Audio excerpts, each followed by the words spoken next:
All right, we're here with Jeff Galloway, who is a 1972 Olympian in the 10K. He's the founder of the Galloway Productions, who does vacation and fitness camps. He does lots of seminars and clinics, and he's basically my favorite rider for Runner's World. So we're here with a couple of questions. So my first question is, this is a really big year for the Olympics. Can you kind of tell us about your Olympic experience? Well, I could go on for 3 hours, but I will not. Let me just summarize it by saying that it's one of the very few experiences in my life that has lived up to everything that was built into it. But the greatest part for me was that I, in the Olympic trials, was able to help a good friend of mine qualify for the marathon trials by pacing him through it.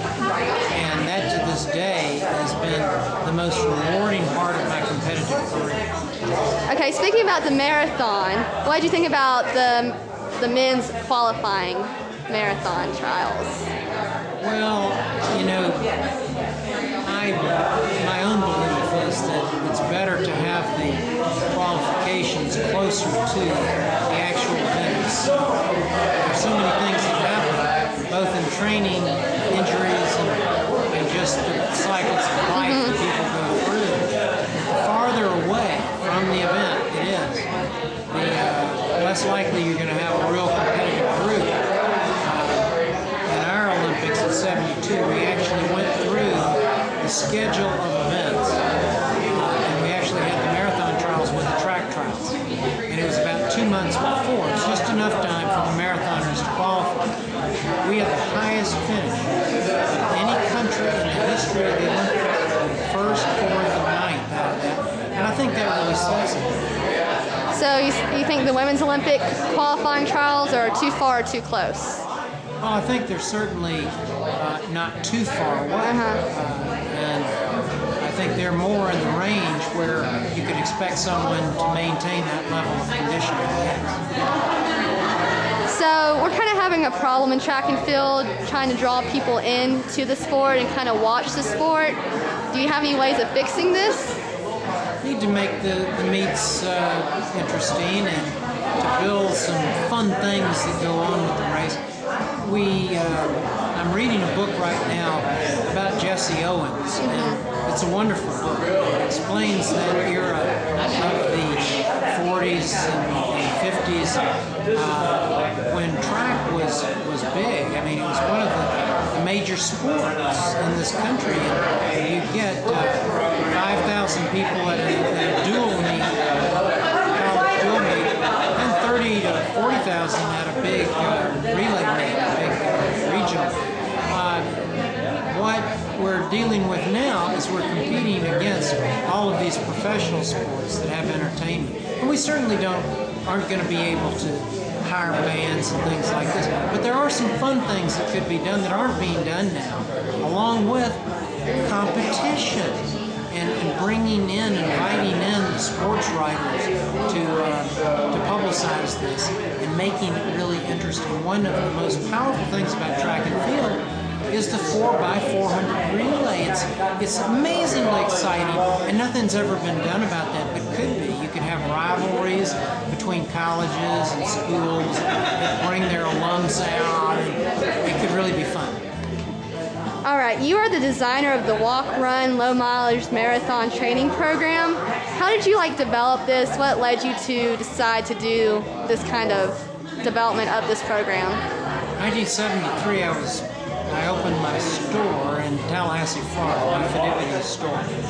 The next year I was asked to teach a course open to the public for beginning runners, which I decided to do to get people in the store. Every one of the 22 people had not been doing any running for at least 5 years. And I realized that we were going to have to do some walking, and very quickly broke up into 3 groups, but every one of them used walk breaks in some format. At the end of 10-week class, all of them finished either 5 or 10K, and there were no injuries, and I had never been a part of a group where there had been no injuries within 10 weeks. And I knew then that run, walk, run is really what kept them from getting injured, so I fine-tuned it ever since. So, with this run walk, would you say that it's drawn more people into the sports? And is it more helpful for beginners? And should it be like carried on past just being a beginner? Well, I'm told by a lot of people that is what got them into doing this. And if you go to any of the major marathons, about 10 years ago, 15 years ago rather, there were only about 10% of these major marathons folks who were taking walk routes. Now it's about 80%. And the numbers have grown significantly. 15 years ago, Chicago had about 7,000 people, now 45,000. I mean, the run walk thing allows almost anyone to be able to finish a marathon and get all of those wonderful empowerments that come from doing so. So, yes, I'm very proud to have designed this, and I'm very proud to see each one of these folks cross that finish line with that glow on their face. All right.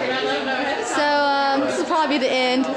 Do you have like any really good words of wisdom for beginners or for any type of athlete?